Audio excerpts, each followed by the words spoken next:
That wasn't even 1%. Hello everyone, welcome to Game Master vs. Player. Basically the debate show where we go over some of D&D, Pathfinders, and other TTRPG's biggest controversial subjects.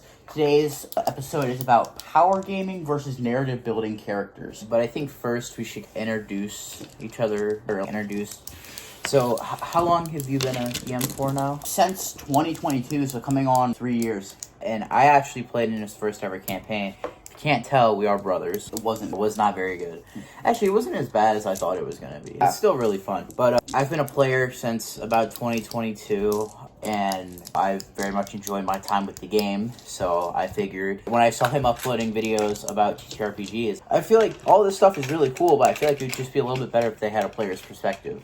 So, in this new series, Game Master vs. Player, it's basically going to be a debate show. I've already explained this. It's going to be a debate show.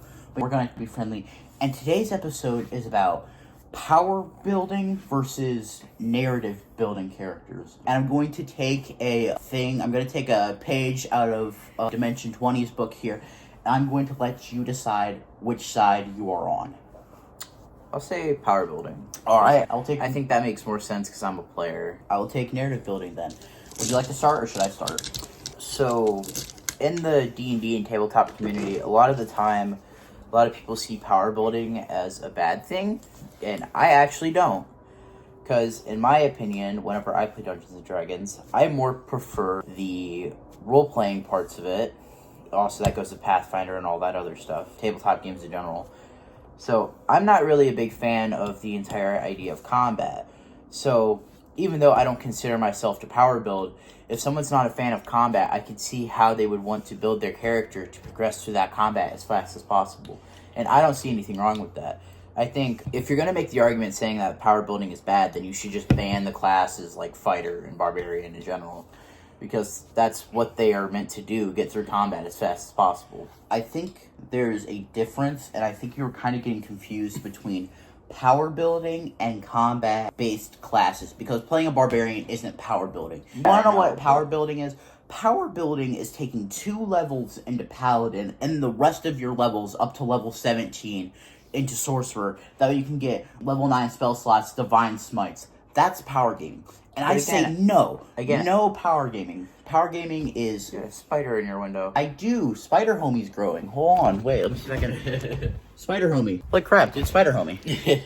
It's a guest appearance. I don't have a problem with that, though. That's my main thing. Because I think that as much as it can be a little bit overpowered, whenever you're building your character, you should build your character how you want to build your character. It shouldn't be one of those things where it's like, I'm not allowed to do this because it's more powerful.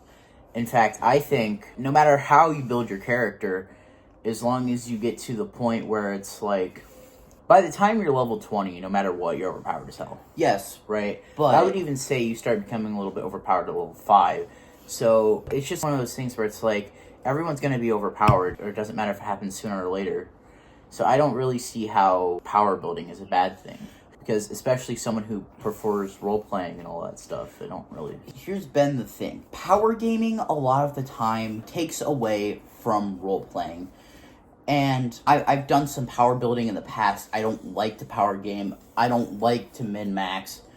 But there will come a time where that is going to happen. And I have noticed within my games in the past, people who min-max and power build do not roleplay as well as people who don't. And it's becoming a problem because Dungeons & Dragons, I know that this is going to be a controversial opinion here, needs to have roleplay. You really need to be in a roleplay heavy group to get the best feelings and the best enjoyment out of the game. Mm-hmm. And seeing these people who are coming in basically saying, hold on, let me open up my player's handbook. First of all, I'm going to take 2 levels into Fighter, that way I can have Axe and Surge, and I'm going to go Rest, Sorcerer, and then I'm going to be able to cast 4 Fireballs in 1 turn using 1 action and a bonus action. No, I think that is way too powerful. I don't think that the average Game Master should be doing that, because by level 6, the fact that you can use, first of all, Fireball, then spend sorcery points to do Twin Spell, and then do Action Surge and do that again, but that is overpowered, dude. No Game Master should have to deal with that. But here's the thing, at that point, if you're using the player's handbook, for an example, There's nothing in the player's handbook that says these two classes can't multi-class because they're too overpowered. Now, I know that the player's handbook isn't really the rules of D&D. I know that it's just something that you're loosely supposed to follow. But it's like, I don't know, I kind of think that building your character to be as powerful as possible isn't necessarily a bad thing. And because if you're really powerful and you have a lot of skills and a lot of magic and stuff like that, I just think that that's something that's a positive. It might hurt combat a little bit, but as long as you get through combat faster, that's a positive in my mind. In older editions of D&D, I'm talking like first edition, second edition, advanced first edition, D&D was made so your characters could be common people. Mm-hmm. I feel like as we have gone further and further away from its wargaming elements, I feel like we have lost that. Have you ever had a character within 5th edition die? Yes. How many times? Well, I don't know. It likes to kill him a lot, so... Well, name dropping isn't good. We'll have to bleep that. But as D&D goes on more and more and more, it is becoming harder and harder and harder to kill characters. And I blame min-maxing on... At that point... Well, I blame min-maxing at that because... Yes, it's already hard to kill a single level character in here past level 5. We can talk about the unbalance of D&D some other time. However, as we go on further and further, there are these multi-classes that are allowing you to rage and then activate spell, or no, what the hell is it called? The wizard subclass, Blade Dance. And then you have immunity to all these damage types. You can cast spells and rage. I know that you can't do it at the same time, but that can become really overpowered. And then there are rangers with 30 HP, or no, not 30 HP, 30 armor class at level 3. That's min-maxing, and that's taking away the enjoyment from the rest of the players. If one player in your group is min-maxing and power building when the rest of y'all are just playing characters that they want to play, they came with this really cool idea character, and then all of a sudden you have this Gloomstalker, Assassin, Rogue, Sorcerer, and Glory Oath Paladin coming to your table, all multi-classed into one, that's hitting 50 damage at level 1 with one action. Well, I think at that point it's more on the DM to solve that problem. I don't think that, because yes, that player can be extremely powerful, but the thing about that is, just because everyone at your table is weak and one person is powerful, doesn't mean that person is powerful, it just means everyone else is weak. No, that quite literally means that person is way more powerful than everyone else. And because if everyone at your table is power building, then at that point it's not overpowered because everyone still has the same power. Yes, but it becomes a problem when that one person is power building and that one person is in no danger when you're trying to run a grim, dark campaign. We're currently playing Curse of Strahd. None of you all are power building. And even though you're multi-class, you're not power building. And you see, I almost killed you all last session with 3 of Strahd zombies. I feel like if one of you all were power building, I feel like that wouldn't have been an issue. I feel like power building takes away a lot of the threat from the game and makes it so your players don't really show any threat or anything like that. Players should be scared. It shouldn't be impossible to kill level 2 characters. Well, I agree, but also you gotta realize that, a lot of the time, people, I know whenever I start a campaign, right, and I come in as a player for session 1, can I talk about our Pathfinder campaign? Yeah, just don't name drop.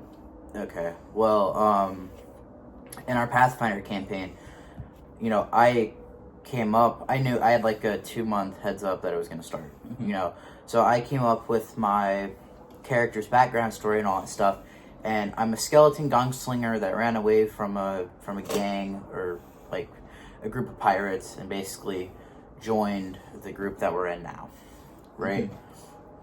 But the thing about that is, I think that my character is a little bit overpowered, especially for what he is, but I wouldn't consider that to be power building. Well, just because I don't have any magic abilities. Yeah, I do a lot of damage. Yeah, I have a lot of health and I have very high armor class. But I wouldn't consider me to be doing damage or being overpowered because of the fact that, I don't have access to magic. I'm not doing all this. Also that, and I do a decent high amount of damage because, We're like level 5, right? We're level 6 currently. Level 6. Okay, so We just turned level 6. We're going to be level 6 after the hiatus. okay, so like I'm a level 6 gunslinger, right? I do a decent amount of damage, but not like as much as the rest of the party. You know, I wouldn't consider that to be power building, even though I'm really good at a lot of things. And like certain other members in our party, right? You know, they might do certain things like eat fire. You could consider that is overpowered. I wouldn't consider that as overpowered. The way that he has, mixed the fact that he has 3 layers of fire resistance that is kind of like power building, since it's the most common magical damage type. I guess, but I don't really see that as a problem though, considering that his entire idea behind his character is I eat fire and I do damage with fire. Yeah, true. You know, It's almost become a problem when he's almost nuked you 3 times. Oh my god. Yeah. 3 times. Jesus. Yeah. Um, But back on my kind of side, back on my stance on this, I feel like power gaming can take away DM agency and can make it so the story kind of falls flat.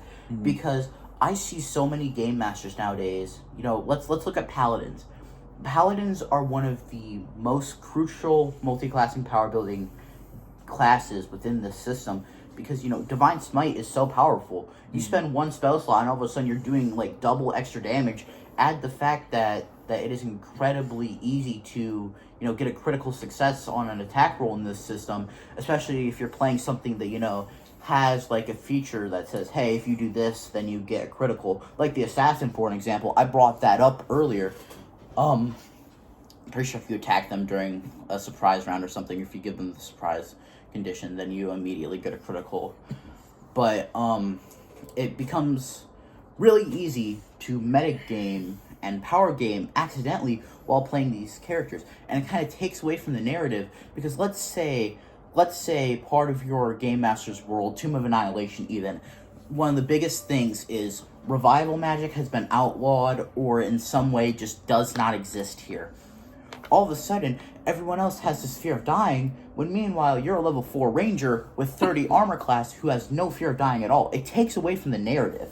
I mean, I guess, but I don't see how that's a problem though. Like, here's the thing. Like, obviously, like, there's this like, I don't want to say like, okay, well, I mean, I guess it would be a stereotype that people that like power build can't roleplay. And I don't necessarily think that to be true, but my biggest thing is as long as you can still, it's that freaking bird again. For people that don't know, there's been a bird outside of our window. It's the same bird. It's been like there for the last like week and a half, and it's just been spying on us. Yeah. I have no clue why. I swear it follows us. But yeah, like my biggest thing is as long as like, if it's obviously one thing if you like intentionally build your character to be more powerful, right? But I think that even if you do, that's going to happen over time naturally. And like my biggest thing, as long as power building isn't taken away from role playing, I don't really see it as a problem. Here's been my rule with power gaming. This is my final statement, by the way. That was mine. I am okay with power building until it affects your role play. Yes, you can play a sorcerer, warlock, multi-class, but the second that you break your oath, you're done with those paladin levels. Yeah. The second that you are unable to uphold your pact, you're done with those warlock levels. I will make you remove levels or redistribute levels if you cannot roleplay correctly. Yeah. Alright, everyone, that has been DM versus player. There might be more episodes coming. This is kind of the pilot, so Yeah. high five. I mean, I think it was pretty well. Yeah. Alright, bye. All right.